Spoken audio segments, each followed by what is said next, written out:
Ako'y alas 13 gising pa eh. Tapos may mga tinetext-text pa ako, di pa mag-ano yung aking email. Pupunta pa ako mamaya pagkatapos ng service pa Manila dahil meron akong kailangan nito. Tapos iniisip ko ang generator ay namamatay. Kaya ang title po ng i-share ko sa inyo, ibibigyan kayo ng kapahingahan. Yan. Yan. Basahin nga po natin na sabay-sabay. 1, 2, 3, go.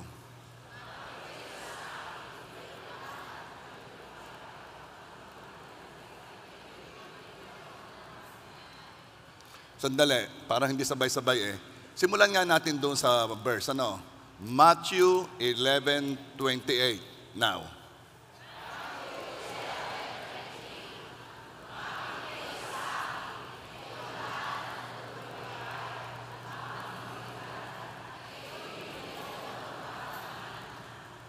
Sino mga nanlulupay-pay na? Next verse. Matthew 11:29.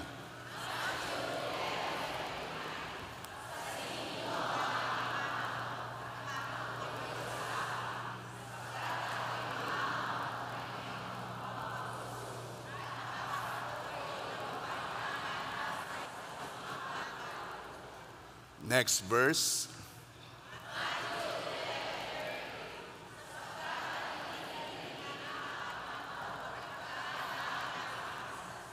Praise God. So, sino nagpunta dito na sobrang nabibigatan na? Tingnan mo yung katabi mo. Palagay mo ba siya ay nabibigatan? Ano kaya ang reason? Ikaw kaya? Bibigyan ng kapahingahan. Ang itatagal ng sasakyan ay depende sa bigat nito. Pag laging overloaded yan ay mas madaling masira. Mamaya kung ano-ano nang naingay diyan. At kapag laging marami ang karga, mapapansin mo, malakas umubos ng gasolina. Madaling madrain. Ganon din ang tao. Pag mabigat ang dinadala niyang stress, nabibigatan na siya masyado physically, emotionally, mentally. Yan ay nagbe-breakdown. Kapag nagsama-sama na ang mga kailangang gawin sa trabaho, responsibilidad sa pamilya, social obligations, financial pressures, nakaka-stress na. Sino dito ang medyo stress na? But praise God, wala naman pala. Next title na. Next title. Anong gagawin natin to manage the stress? At kukunin po natin sa verse na binasa natin. Una, lumapit kay Jesus. Matthew 11:28, lumapit kayo sa akin, kayong lahat na nanlulupaypay at lubang nabibigatan, at kayo bibigyan ko ng kapahingahan. Ang sabi ni Jesus, kapag lubang nabibigatan na, ano daw?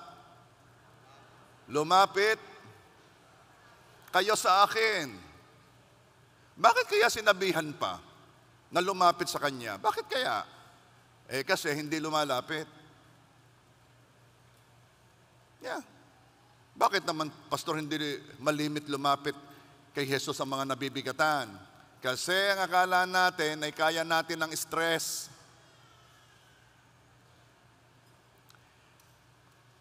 Hindi yung cause ng stress ang nagpapahina sa atin, kundi ang level ng kakayanan natin. Kaya meron kayong mapapansin, liit-liit ng problema, ay kung magdalay, akala mo laking-laki.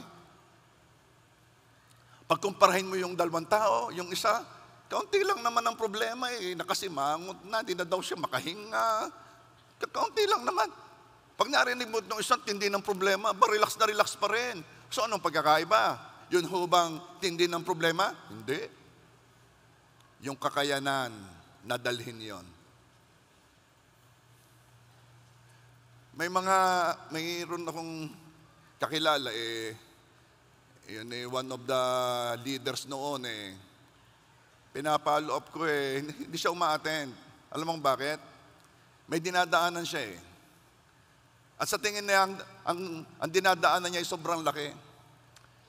Pero dahil lang ako'y pastor, marami na akong nakausap, kinounseling, sabi ko, kayang-kaya ni Lord yun Minsan, kahit ang sinabi mo ay sobra yung may kaunti ka sinabi, sobra ka mag-isip, nakaka-stress na sa iyo. Sabi mo, baka mali ang nasabi ko. Baka ibang unawa ng nakarinig. Baka gamitin laban sa akin. Ba't yung nasabi ko, mamaya, kaunti lang ha. Aba hindi na makakatulong, iniisip na. Maya-maya, nagpapalpitate na. Mamaya, mayamutin pa. Bakit kaya? Bakit kaya hindi tayo malimit lumapit kay Jesus? Bakit hindi yun ang reflex action? Ba't hindi yun ang automatic na ginagawa natin? Kasi nalimutan natin na naghihintay lang ang Diyos na lumapit tayo sa Kanya. Ginawa lang natin si Jesus na last resort. Lalapitan ng lahat kapag hindi umubra saka si Jesus. Samantalang ang dapat unang gawin, kapag nagsisimula ng may stress, ay to spend a quiet time with Jesus. Baguhin na natin ang ating style. Ang una laging lalapitan ay si Jesus. Bago ka lumapit kay best friend, bago ka lumapit kay life group leader, bago ka lumapit sa kung sino man, si Jesus muna. Marami akong kinakounseling na mag-asawa Itong aking napapansin. At saka, bago ikasal, meron niyang counseling Sabi ko sa kanila, ito namang counseling ito, hindi lamang dahil requirement ng batas o dahil ito ay procedure ng JA1. No. I really meant to help you. Gusto ko maging matagumpay ang inyong pagiging mag-asawa. At ang sabi ko sa kanila, please, huwag kayong magpapakounseling sa akin kapag malmana. Huwag kayong magpapakounseling kapag ang problema ay masyado ng malalim. Ay doon nga nagpapakounseling pag hindi na kaya, yun nga. Nagsisimula pa lamang. Alam mong meron ng kaunti ang hindi malutas-lutas, lumapit na kayo. Pareho ba yung gusto yan? Pag malmana, yung isa gusto pumunta, yung isa ayaw. Kinakausap ko, ang hirap pagtagpuin. Bakit? Ang dami nang nagkasalitaan na, marami nang ginawa. Sabi ko, pwede ba pag nagsisimula pa lamang, huwag yung malalim na. Ganon din po ang paglapit sa Panginoon. Pwede kang habang nagsisimula pa lamang yung stress na iyan, lumapit na agad sa Panginoon. Gawin natin yung automatic response natin.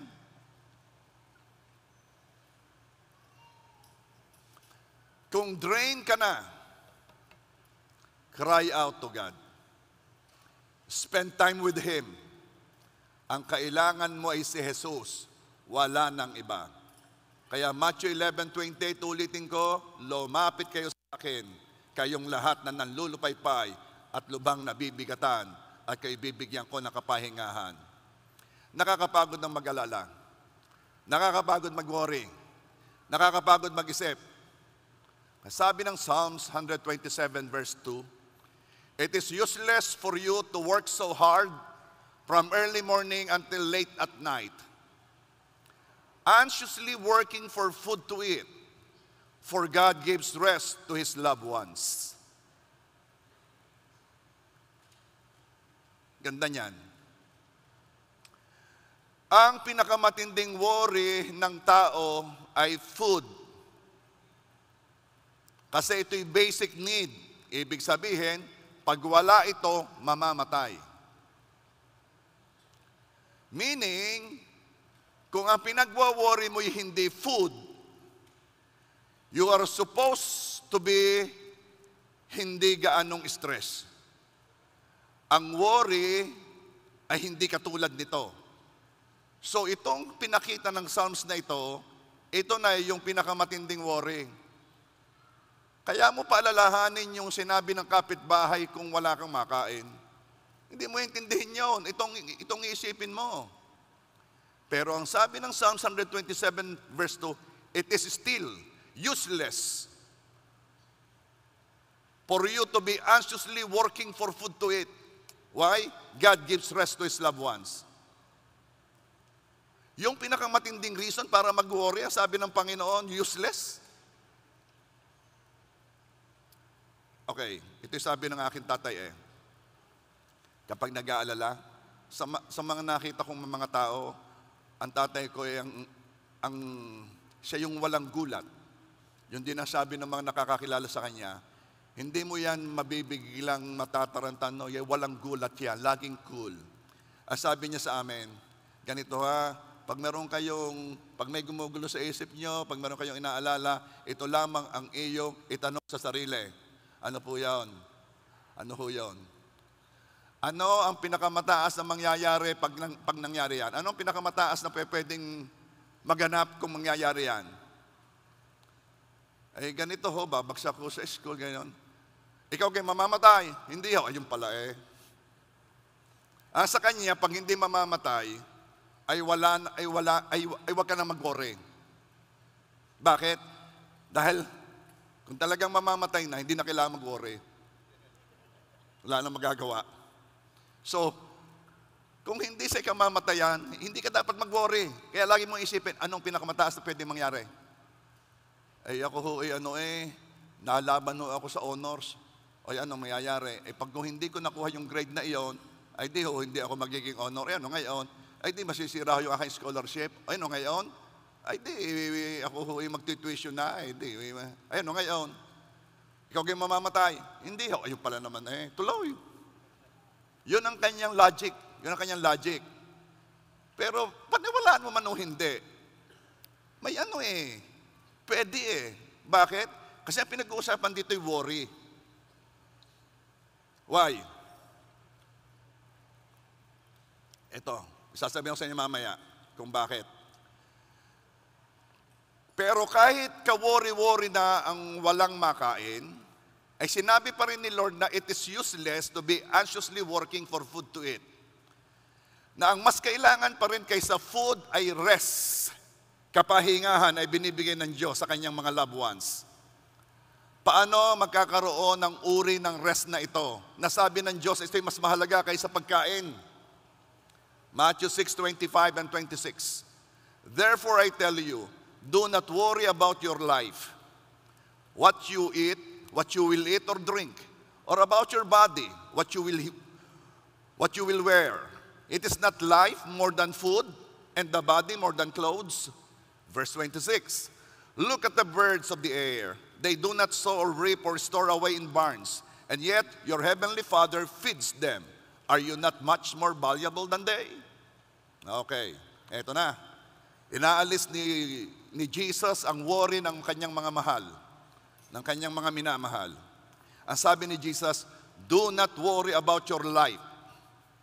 Okay. Pag ikay nagwo-worry, pag ikay nag-aalala, it is always about your life. Worried sa anumang pwedeng bumawas sa buhay, magpahirap sa buhay, o magpababa ng quality ng buhay. Sinabi ni Jesus ang kawalang saysay ng pagwo-worry. Matthew 6:27. Can any one of you by worrying add a single hour to your life? Meron ba dito na sa kanyang pag-alaalay makakapagdagdag ng isang oras sa kanyang buhay? Meron ba dito sa pag-alaala ay magpapataas ng level ng quality ng kanyang buhay?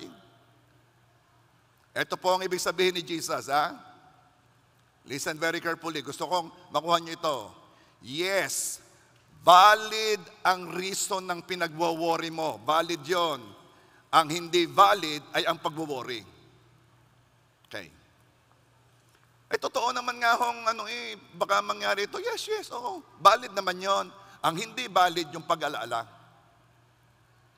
Hindi, kahit paano nangyayari diyan, sabi ni Jesus, huwag kang mag-aalala. Kahit nangyayari yan. Yang nangyayari yan, yes, realidad yan. Yung pagbo-worry ang hindi pwede. You don't have to worry kahit may ganon. Valid yung cause, yung pagbo-worry hindi. Antindi, Dahil worrying is not the course of action to take because worry will not add life. Kung may problema doon, at ikaw ay nag-worry, you are doing a very useless thing. Worthless thing. Walang kakwenta-kwenta. Bakit? Itong pagwo-worry mo ay hindi makakasolve doon sa problema. Itong pagwo-worry mo ay hindi makakapagdagdag ng buhay doon sa kailangan ng buhay. Yung pagwo-worry mo ay hindi valid. Hindi siya justifiable, hindi siya acceptable. Sabi, meron ba dito makakapagdagdag ng kahit isang oras sa kanyang buhay? Sa pamamagitan ng pag-alaala? Meron ba dito makakapagtaas ng antas ng quality ng kanyang buhay sa pamamagitan ng pag-alaala? Life is more important than anything that you are worrying about. Dahil ang worry does not add life, it drains life. Hindi siya nagdadagdag. Siya'y, ano ka sa Tagalog ang drain? Umiiga ng buhay. Kaya mamaya sasabihin mo, okay, pagod na pagod. Hindi ka pagod. Ikaw ay naiga. Naigahan ka na ng life. Sa pagnanasang magkabuhay, nag-worry. Hindi niya alam yung worry mismo ang nagde-drain ng life. Life is more than food. Parang sinabing, life is more than whatever you are worrying about. Ang tao ay nagtatrabaho. Taas na kamay ng nagtatrabaho. Nasaan ang mga tao? Ang tao ay nagtatrabaho. Ayun po, hindi nagtatrabaho.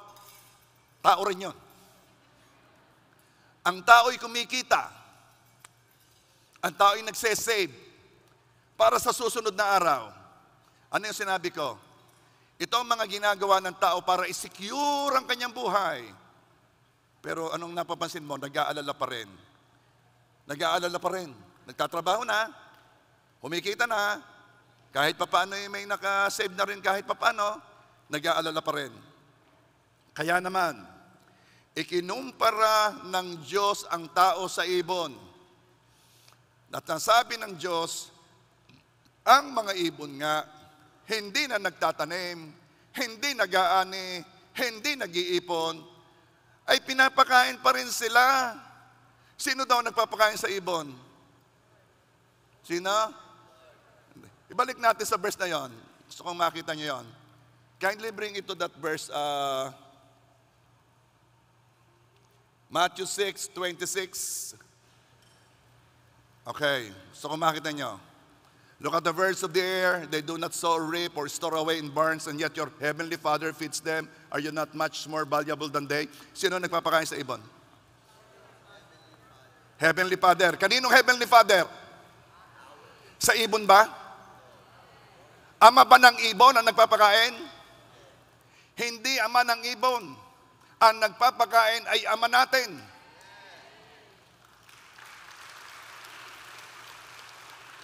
Ay kung ang mga ibon pinapakain ng ating Ama sa langit, hindi mo ka naiisip.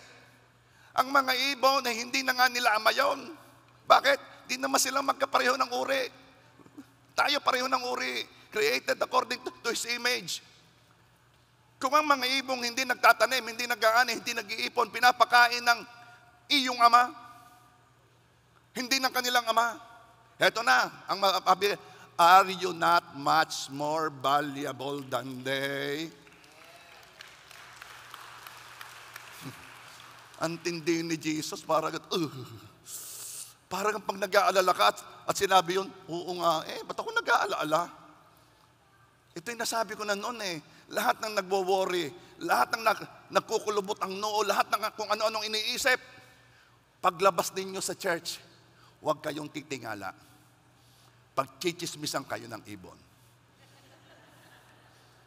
Sasabihin ng ibon, yawn! Nakita mo gayaw, sino? Yung. Tweet. Translation. Yun. Yung babaeng yun. Laging nalaman, nakakunot ang noo. Laging nalaman, iniisip. Sumagot ang isang ibon. Translation, oo nga. Sumagot ulit isang ibon. Tweet! Lagi ko na lang nakikita yung ganyan. Tuwing lalabas siya ng church, lagi yan nakakunot ang noo. Lagi may iniisip. Ano ka nangyayari sa mga yan? Sumagot ang ibon. Translation, oo nga.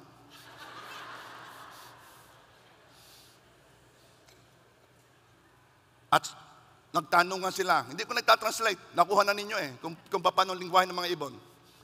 At ang sabi ng isang ibon, bakit kaya sila ganon? Sumagot yung isang ibon, baka hindi nila alam na may ama sila sa langit. Aray, aray, aray. Kaya kayong lalabas mamaya, mahiya kayo. Pinagchichisbisan kayo ng ibon. Kaya kung ikaw ay may inaalala at may wino-worry, ganito ang labas mo sa church.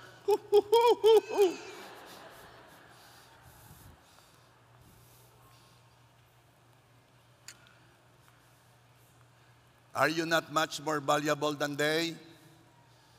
Ang layo ng difference na pinagkumparahan para maipakita lang sa atin ang ating halaga. Hindi tayo ikinumpara ni Jesus sa mga taong hindi nananampalataya sa Kanya. Ikinumpara tayo sa ibon. Yung kasing mga taong hindi nananampalataya sa Panginoong Hesus, hindi yun anak ng Diyos. Ang mga nananampalataya lamang sa Panginoong Hesus ang binigyan ng karapatan maging anak ng Diyos. At hindi tayo kinumpara sa mga hindi anak ng Diyos. Kinumpara tayo sa ibon. Na yung ibon ay pinapakain kahit hindi nagtatanim, hindi nagaan, hindi nag-iipon. Kinumpara tayo sa mababang ibon. Tell me, may nakita na ba kayong ibon na bumagsak dahil sa gutom? Ano nangyari? Lamakain.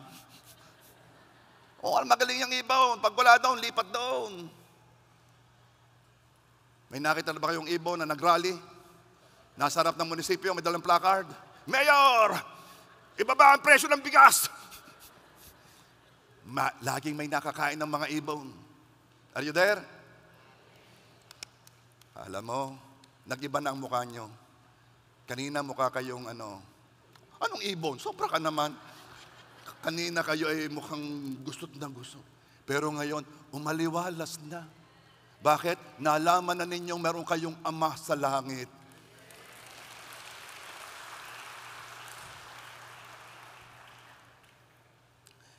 Ang maunawaan natin ang halaga natin sa Ama ang magtutulak sa ating lumapit kay Jesus. Ito ang reason kung bakit hindi lumalapit kay Jesus. Ang akala mo di ka mahalaga. Kaya naman, kung sinasigurado ng Diyos na hindi magugutom ang ibon, ikaw pa ba naman na anak niya, hindi niya isecure ang buhay? At nasasabihin ko, yung pagkain lamang ang sinabi na agad na example kasi yun ang pinakamatindi. The rest na pinagwo-worry, walang sinabi sa pagkain, sa pag-alaala sa pagkain. Kasi yun ay ikamamatay. Yung less mong wino-worry ay dapat mong sabihin, Panginoon, ako'y lumalapit sa iyo. Ayaw ko na nito, bahala ka na. Are you there? So, kapag lumapit kay Jesus, anong ibibigay ni Jesus? Question, pag lumapit kay Jesus, anong ibibigay ni Jesus? Bibigyan ka ba ng pagkain? Bibigyan ka ba ng trabaho? Anong ibibigay? Kapahingahan. Ha? Akala natin ang kailangan natin pera. Akala natin ang kailangan natin connection. Akala natin ang kailangan natin employment. Akala natin ang kailangan natin increase promotion, relationship. Ang kailangan natin ay rest.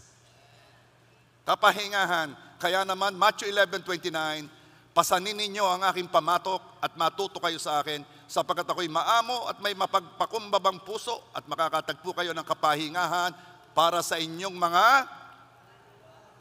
para daw saan? So iba palang uri ng kapahingahan ito.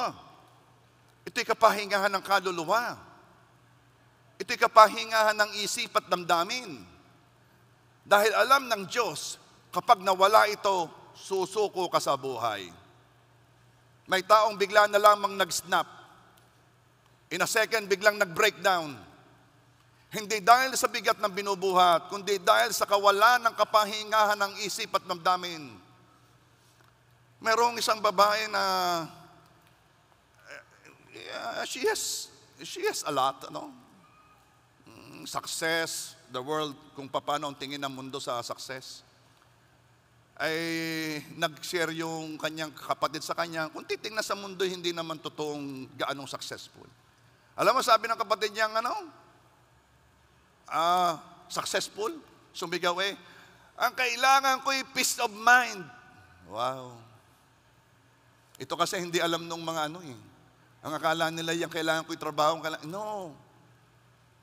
Ang kailangan natin kapahingahan ng isip at damdamin.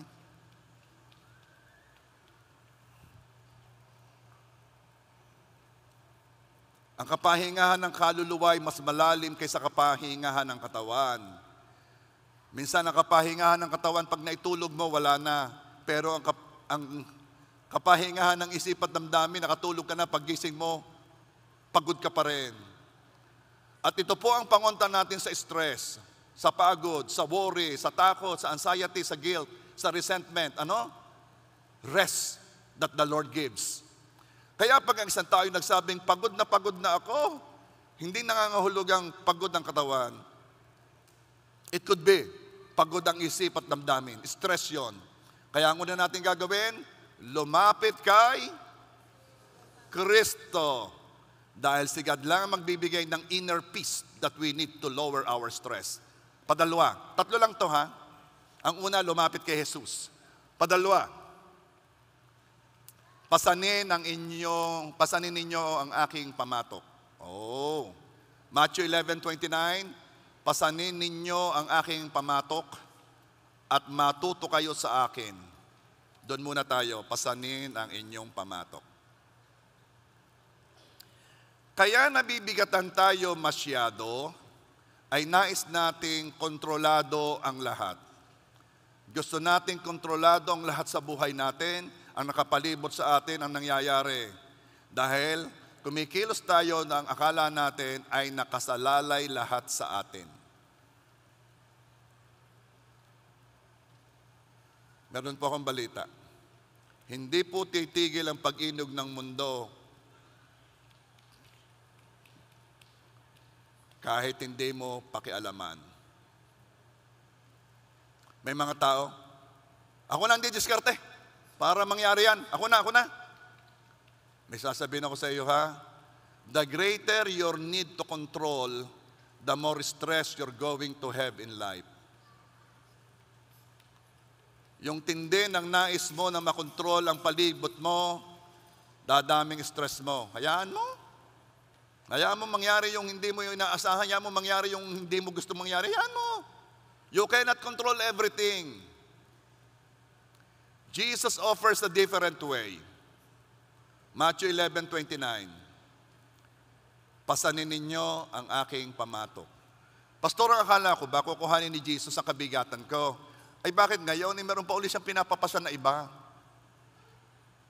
Nabibigatan na nga ako tapos ang sagot ni Jesus, pasanin ninyo ang aking pamatok. Mabigat na nga Ayaw ko na ng kabigatan. Ayaw ko ng dagdagan pa. Gusto ko na ng pahinga. Hindi ba pwedeng alsin na lang ang bigat? Hindi po natin naunawaan kung ano ang pamatok. Kailangan malaman natin kung paano kumilos ang yoke o pamatok. I will show you a picture ng pamatok. Ng yoke. Yan po ang yoke, ang pamatok. Ang yoke po ay yari sa kahoy na ito po ay nagpa-partner sa dalawang hayop dahil sa pamatok o sa yoke, nagse-share ang dalawang hayop sa bigat ng trabaho kaya gumagaan. Ang purpose po ng yoke ay padaliin para sa mga hayop ang kanilang ginagawa, hindi pahirapin. Now, ipapakita ko sa iyo kapag ang yoke ay ginamit na ng dalawang hayop o dalawang baka. Yan po ang itsura bago litsunin. Bago magtrabaho ang dalawang baka. Anong pansinin niyo? Yung yoke pantay na pantay. Yung yoke balansing-balanse. So yung tinatrabaho ay gumagaan. Dahil ang yoke is a symbol of partnership.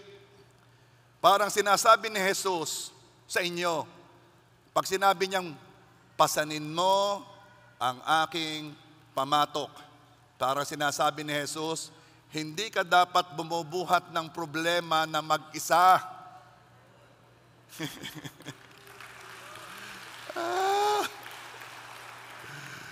Christian, matagal na tayong nagkakamali. Kinakanya natin ang bigat. Kaya sabi ni Lord, kailangan natin ng pamatok. Anak, pamatok. Huwag mo yang dalhing mag-isa. Tutulungan kita. Kapag pinasan mo ang pamatok ni Jesus, hindi nangangahulugang mawawala ang dahilan ng iyong stress. Nandun pa rin. Itong mababago. Hindi ka na mababader nito tulad noon dahil tinutulungan ka na ng Diyos buhatin ito. Hindi ka nag-iisa. Bakit po? Hindi ka pwedeng pong alisin na lamang. Okay. Ang baka na walang, halimbawa, isa lang yung kanyang kahoy. Ang baka na walang ginagawa, wala na yang kwenta sa magsasaka. Ang baka na walang ginagawa, yan ay useless. Kapag tayo po, wag po ninyong hingin lagi yung mawala ang problema. Bakit? I found out in my life na ang problema ay ginagamit ng Diyos upang palakasin tayo.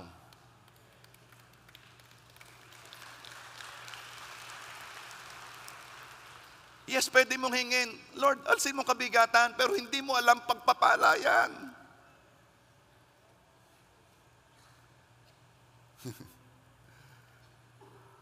Nakita ko si Bishop noong kami nasa leadership camp. Allah, dami ginagawa. May meeting dito, may pagpe-pray din, may nagpapamentoring din, may nagpaano diyan. Nakita ko Sabi ko, para ma-shape si Bishop na ganoon, marami na siyang dinaanan. Hindi po basta-basta ang magsimula, mag-manage ng 350 churches. Doon siya nagko-concentrate sa churches abroad. Doon siya nagko-concentrate. Kaya siya laging napunta sa abroad. Ay nakita ko, ang bilis, ay tunay na hindi ko gusto rin ginagawa ni Bishop na rin. Bakit? Hindi ako shaped to do what He is doing. Kasi para magawa yon, una, shape ka, at padalwa, kailangang hinubog ka. Hinubog ka sa mga pagsubok, problema ng buhay na ito, and you come out strong or stronger. Yes, I have my share of problems. I have my share ng mga problema na masasabi ko sa inyo ay nagpatatag ng aking tuhod.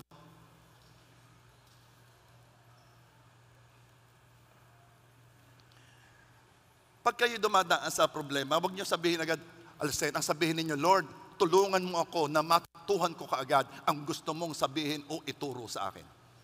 Yun ang iyong sabihin. Tulungan mo ako, Panginoon, kasi everything is a lesson. Everything is a test.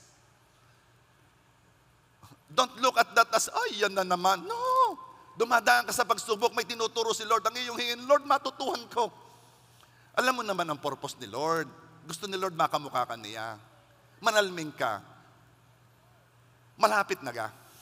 I mean, pag tiningnan ba ang karakter mo at ang Panginoong Yesus, nalapit ka, o baka lalong nalayo. Kaya may dumadaan sa iyong problema, it is to shape you, to test you. It's a lesson para makamukha ka ng Panginoong Yesus. Are you there? At ang unay ito, I'm asking you, meron ka bang nabasa sa Bible? Except noong nasa hardin ng Gethsemane, ha? May nakita ka bang si Jesus ay nag-alala? Nag-alala ba siya? Okay. Jesus, bayad na ng tax. Wala tayong pambayad ng tax. Wala akong pambayad ng tax. Sabi ni Peter, o sige, punta ka sa ilog. Yung unang isda mong mahuhuli, buksan mong bibig. May pera yon, bayadan mo ang tax mo at saka yung akin. Nag-alala ka siya. Alam ni Jesus na lagi may provision. At ang gusto ni Jesus, makamukha tayo. Na ano? Na alam din natin laging may provision dahil meron tayong Ama sa langit. Ay, nako, ang dami kong naimbita. Nagdatingan lahat. Ito man naimbita ko yung nagsama pa. Paano ka? Magkakasya kang panset. Madali yan. Kumuha ka ng gatas. Bakit? Lalahukan ko ng gatas ng pansit. Bakit? Para maumay. Hindi. Sabi ng Panginoon Jesus, meron ba din ang 2 isda? Meron ba din ang 5 tinapay? Parito, at pakakainin natin ng 5,000 tao. Hindi kailanman kumilos si Jesus na nag-aalala. Bakit? Alam niyang meron siyang Ama sa langit. At ang gusto ng Panginoong Jesus, makamukha niya tayo. Na ano? Na alam natin may Ama tayo sa langit. Kaya meron kang iniisip, meron kang inaalala, pwede pa, pag ikaw'y nanalmin, tignan mo naman kung kayo'y magkamukha ni Jesus o napapalapit ka man lamang. Dahil pag ikaw'y nanalmin sa umaga at ikaw worried, ang layo-layo mo pa. Ano bang inaalala mo? Inaalala ko po, ay ganito, ay gayon. Manalmin, tingnan mo. Jesus is our model. Hindi ka nag-iisa. Life is meant to be lived with Jesus. Ang buhay, it is meant na hindi mo ipamuhay mag-isa. Ang buhay ay meant to be lived na kasama mo si Jesus. Christians, huwag tayong mag-iisip o kikilos na nag-aakalang kaya nating harapin ang buhay. I have seen people na very confident. Kayang-kayang harapin ang buhay. Kayang-kaya. Until, bigay. Bakit? Kapag ang thinking mo, kaya mo, ipapakita ni Lord sa iyo hindi mo kaya. Kaya mo kasi ang nadating sa iyo ay somehow kaya mo, pero hindi mo kaya ang buhay. Lagi meron kang hindi kaya. Meron din yung ikaw babagsak. Meron din yung magbe-breakdown. Meron. Kaya dapat ang isipin mo ay ito, hindi ko kayang harapin ang buhay mag-isa. Kaya matuto tayo na lumapit sa Panginoon at ang sabi ng Panginoon, buhatin mo ang aking pamatok. Magiging napakahirap na uri ng buhay ang haharapin mo kapag ikaw ay nabuhay ng akala mo'y kaya mo. Hindi dahil sa tindi ng challenges ng buhay, hindi dahil sa tindi ng hamon ng buhay, kundi dahil sa limitasyon ng kakayanan mo. Yes, you could be the strongest person here. Yes, ikaw na ang pinakamatindi dito sa atin, ikaw ang pinaka-confident, ikaw ang pinakamalakas. Yes, pero I'm telling you, hindi mo pa rin kaya ang buhay. Pag yan nagsabay-sabay na diyan, palagay ko'y luluhod ka rin. Hihingi ka rin ng tulong sa Diyos.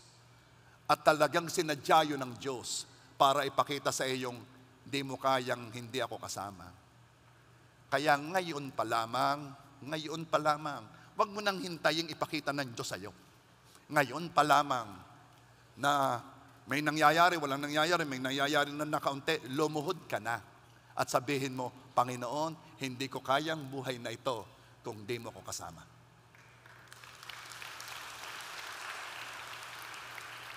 Ano sinasabi mo? You're just like Paul, boasting on your weakness. Pinagmamalaki mo ang kahinaan mo. Kaya naman ang biyaya ng Diyos sumasagana sa iyo. Minsan may mga problema na kung titingnan mo ay napakaliit. Pero sa taong involved sa problemang yon, ang pakiramdam niya ay pinagtatakpan na siya ng langit at lupa. Sinamahan ako ni Jesus nung ako'y dumadaan sa iba't ibang hamon ng buhay. Kaya ngayon ako'y nakakapagpayo ng may confidence. Bakit? Anong payo po yon? Nakakapagpayo ako with confidence because I found out the secret of life. Hindi, naging philosopher ako ngayon. Ano po, nalaman po niyo ang sekreto ng buhay? Yes! Ano, pastor, ang sekreto ng buhay? Gusto ko malaman yan. Eto yon.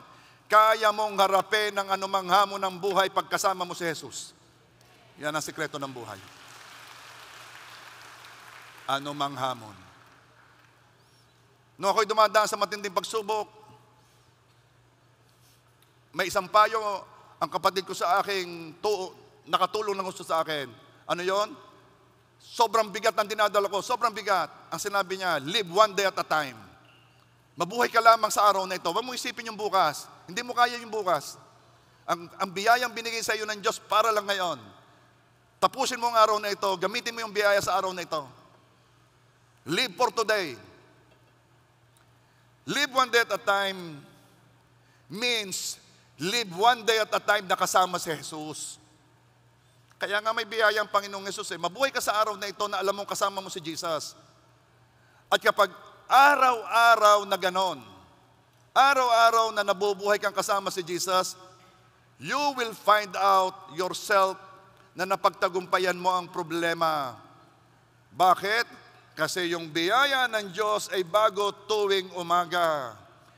Ang biyaya ng Diyos is more than enough to face any challenge of the day. Kaya pag araw-araw na pinapamuhay mo ito, live one day at a time, nakasama mo si Jesus, maalalaman mo na lamang sa bandadulo, tagumpay ka. Dahil ang bawat araw mo, tagumpay. Ito lang araw na ito, with Jesus. Ang dami mong iniisip ang layo na Ito lang, with Jesus. At tumanda ka, matinding kumilos ang Diyos. Okay. Kapag nakipamato ka kay Jesus, hindi ito upang makasama ka sa pagbuhat ng kanyang binubuhat. No. Ito'y upang sumama si Jesus sa pagbuhat ng sayo. Sabi ng John 10:10, I have come that they may have life and have it to the full.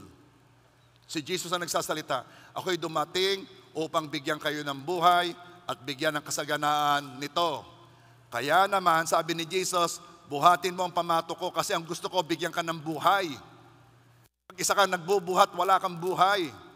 Ikaw ay walang rest, walang kapahingahan. Tuloy may naisip ako. Isang natin malimit marinig yung yoke o pamatok. Doon saan? Sa unequally. Do not be unequally yoked with unbelievers. Nakita nyo kanina yung dalawang baka, pantay na pantay, Share na share sila sa pagbuhat. Share na share sila. Ang sabi ng Panginoon, huwag kang makipamatok sa hindi mananampalataya. Bakit? Una, magkaiba kayo ng binubuhat. Paano kanya sasamahan doon sa binubuhat mo? Hindi naman yun ang binubuhat niya. Kaya huwag mong isiping gagaan ang iyong buhay. Magpapakita ko sa iyo ng sample kapag ka hindi pantay, hindi equally yoked. Itong nangyayari Yan. Itong pula, ito Christian. Yung donkey, unequally yoked. Sabi ng Diyos, don't be unequally yoked with unbelievers. Naisip ko lang, kaya napag-usapan ng pamatok Iba kasi ang Panginoong Yesus Pag kinuha mo, pinasan mo ang pamatok niya, pareho kayo Pareho kayo. Isang direksyon. Ito ang nangyayari. A yoke is a symbol of control. Nilalagyan ng farmers ang dalawang baka ng pamatok upang pareho ang kanilang pupuntahan. Napakahirap naman dalawang baka, nag-aararo. Gusto ng baka dito pupunta, yung isang baka dito. Napakahirap niyan. Yung yoke na iyon ang ginagamit ng magsasaka para pareho ang kanilang pupuntahan. Sa Kalabaw yata yun pero pupunta yan. Naano yan ng farmer. So, Ang yoke is a symbol of control. Nilalagyan ng farmers ang dalawang baka ng pamatok upang pareho ang kanilang pupuntahan, pareho ang kanilang timing, pareho ang kanilang bilis. Kapag hindi ka nakipamatok kay Jesus, magkakaproblema ka. Ito ang pwedeng mangyari. Baka mas unahan mo pa si Jesus. Alam mo si Jesus may timing eh. Ang problema, may mga Christian mainipin. Gusto mangyari agad ito, gusto mangyari agad ito, gusto mangyari agad ito. Hindi, may timing si Lord. Yung pamatok niya ang magsisiguro na tama ka sa timing niya. Ito rin ang nagsisiguro na tama ang iyong pupuntahan. Pag hindi ka nakipamatok kay Jesus, maaring wrong turn ka. Mamaya nasa bangbang ka na. Namumroblema ka na. Ano itong napasok kong ito? Kapag ikaw ay yoke kay Jesus, ilalayo ka niya sa trouble. Pag sinabi kong yoke with Jesus, nakikipamatok kay Jesus, you are living with Him. Consciously. Na sa araw pa lamang ay siya ay nilapitan mo na. Kaya pareho ninyong binubuhat yung binubuhat mo. Tinutulungan na ikaw ng Panginoong Hesus kasi naialay mo na sa Kanyang araw mo, na-dedicate mo na sa Kanyang buhay mo sa araw na iyon. Kilala ka ni Jesus. Alam niya ang personalidad mo. Alam niya ang kaya mo at hindi mo kayang gawin. Alam niya ang pace na bagay sa iyo. Alam niya kung kailan ka babagal at kailan ka bibilis. Kilala ka niya. Kaya kapag siya ay kasama mo, alam niya yung pacing. At ito ang maganda. Alam ni Jesus kung saan ka dadalhin. Siya ang lumikha sa iyo eh. Kaya, make sure, sa umaga pa lamang, Panginoon, tulungan mo ako. Hindi ko kaya nang wala ka. Hindi ko kaya nang wala ka. And lastly, tatapusin ko na, matuto kayo sa akin. Matthew 11:29. Pasanin ninyo ang aking pamatok, matuto kayo sa akin. Kindly say, matuto kayo sa akin. Ano daw ang atin dapat malaman tungkol sa Kanya? Itutuloy ko, sapagkat ako'y maamo at may mapagpakumbabang puso. Akala ko'y, matuto kayo sa akin. Pag-aralan ninyo how to be confident. Pag-aralan ninyo how to manage your time. Pag-aralan ninyo how to manage your schedule. Matuto kayo sa akin. No. Ang sabi niya, matuto kayo sa akin, sapagkat ako'y maamo at mapagpakumbabang puso. I am gentle and humble. Kung gusto mong mabawasan ang iyong stress, malimit na dahilan ng stress ng buhay ay ang kabaliktaran ng pagiging maamo at mapagpakumbabang puso. Ano yon? Ang pagiging aggressive at pagiging mayabang. Maraming stress ay galing dito. Ano bang ibig sabihin ng aggressive?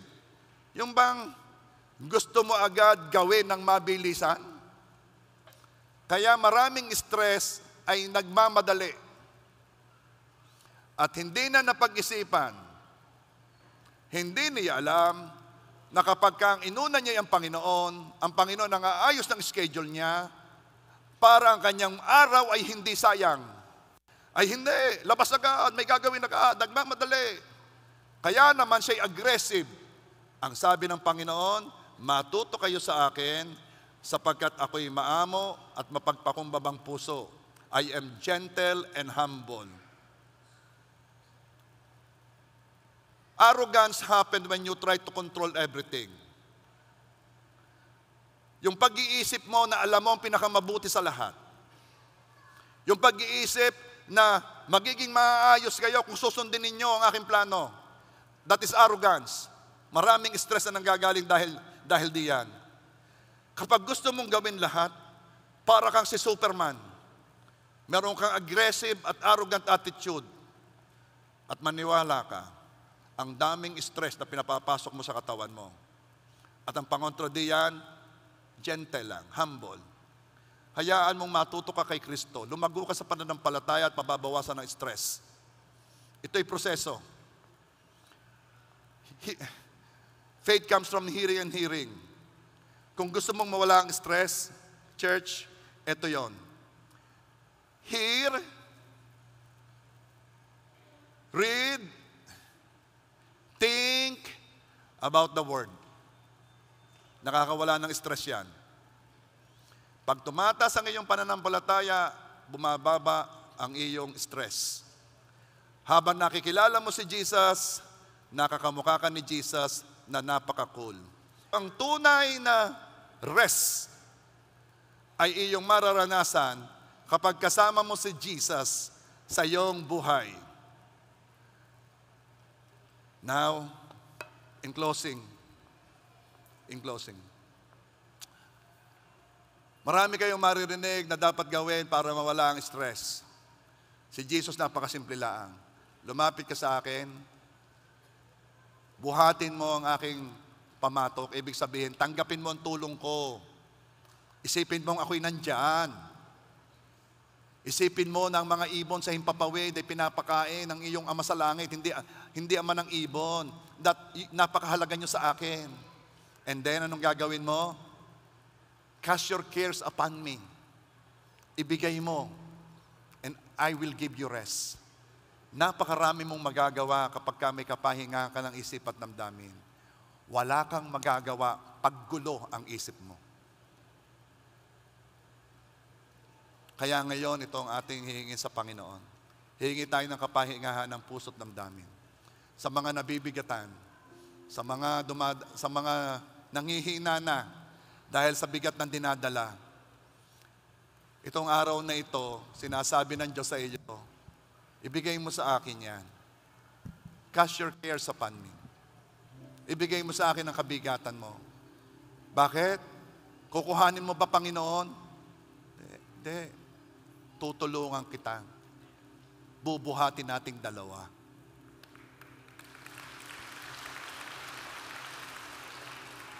Alam mo, mas gusto ko yon. Mas gusto ko yon. Na I have a partner. Kasama ko siya sa pagharap sa buhay na ito. We are in an imperfect world. Hindi pa ito ang langit. Talagang may problema, may suliranin. Pero sabi ng Panginoon, huwag kang mabuhay sa mundong ito na walang kapayapaan. Ang gusto ko, masarap ang tulog mo. Ang gusto ko, maayos ang isipan mo't damdamin. Ang gusto ko, may kapayapaan ka sa akin. Kaya ikaw na nagpunta dito, nasa palagay mo, kailangan ko yan, pastor. Kailangan ko ng kapahingahan. Come on, stand up, and God will do something in your life today.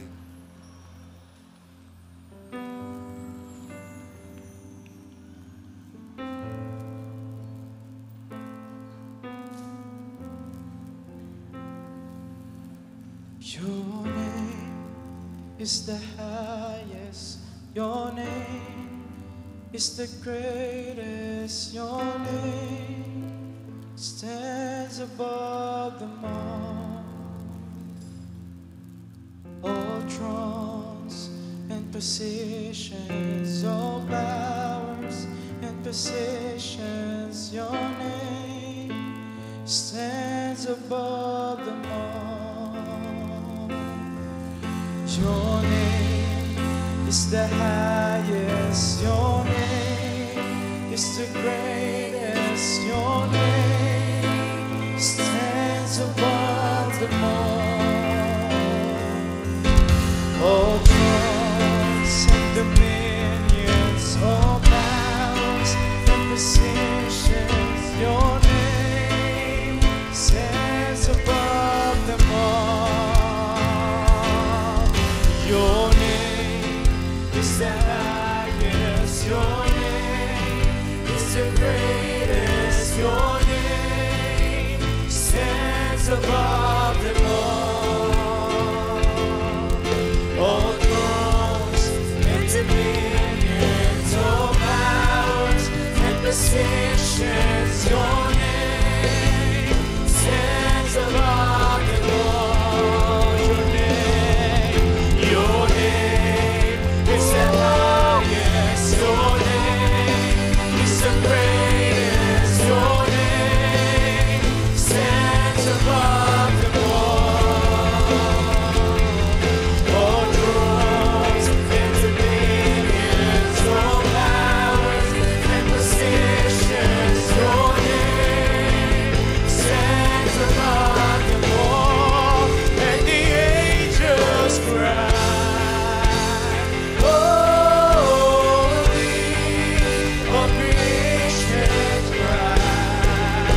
Alam nyo ang pagkakaiba natin?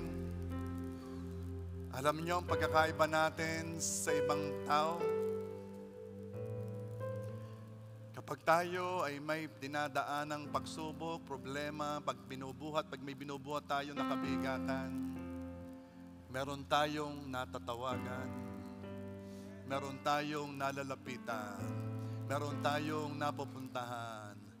At alam mo, tuwing itataas mo ang pangalan niya, tuwing sasambahin mo siya, automatically, nawawala ang iyong kabigatan, gumagana ang iyong dinadala. Bakit? Sapagkat isinama mo ang pinakamakapangyarihan sa lahat sa iyong sitwasyon. Sinama mo ang Diyos sa iyong buhay. Your name is the greatest. Your name stands above them all. Isama mo si Jesus. All thrones and dominions, all powers and positions. Your name stands above them all. Your name is the highest. Your name is the greatest. Your name stands above them all.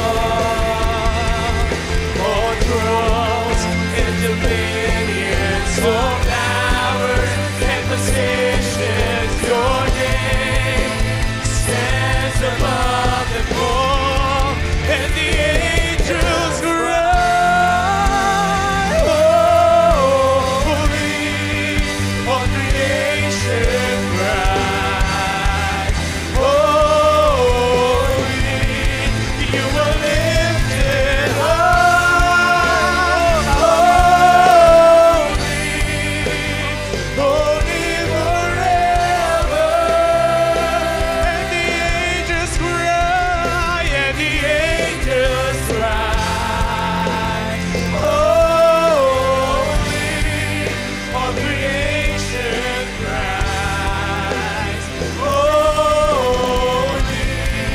You are lifted high, holy, holy forever. And the angels cry, holy. All creation cries, holy.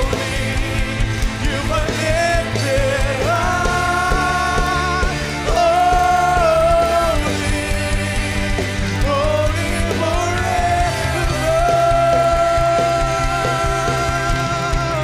And the angel cries, holy. All creation cries, holy. You are lifted high, holy.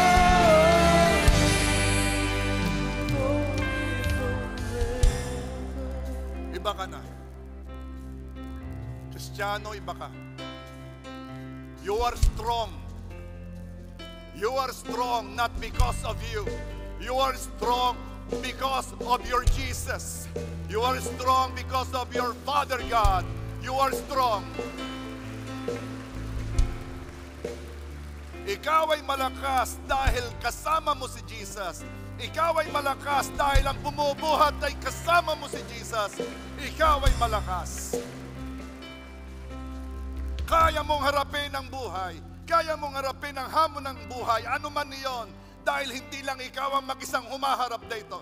Hindi lang ikaw ang mag-isang humaharap dito. Humaharap ka na kasama mo. Walang iba, kundi ang tagapagligtas mo. Kasama mo ang Panginoon mo. Kasama mo ang Diyos mo. Kaya church, you are strong. Strong. Pwede ba tayo lang ang umawit? And the angels cry.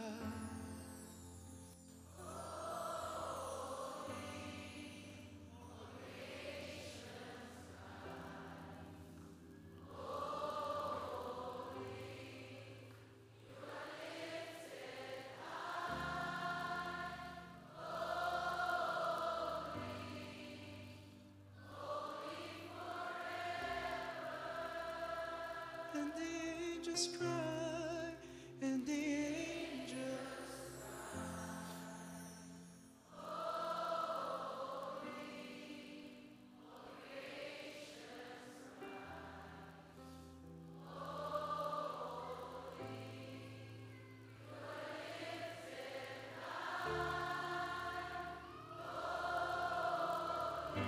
For the last time. Holy forever. Hear your people sing. Hear your people sing. Holy to the King of Kings. Holy, you will always be.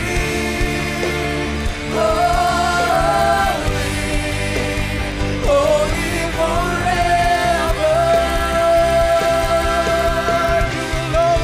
You will always be holy, holy forever. You will always be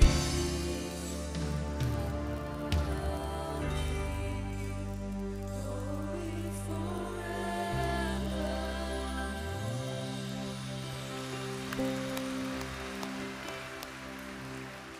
O Panginoon Diyos, ito po ang iyong church, ang church na iyong babalikan, a victorious church, a holy church, a church living for you. Salamat po, Panginoon. In Jesus' name we pray. Amen.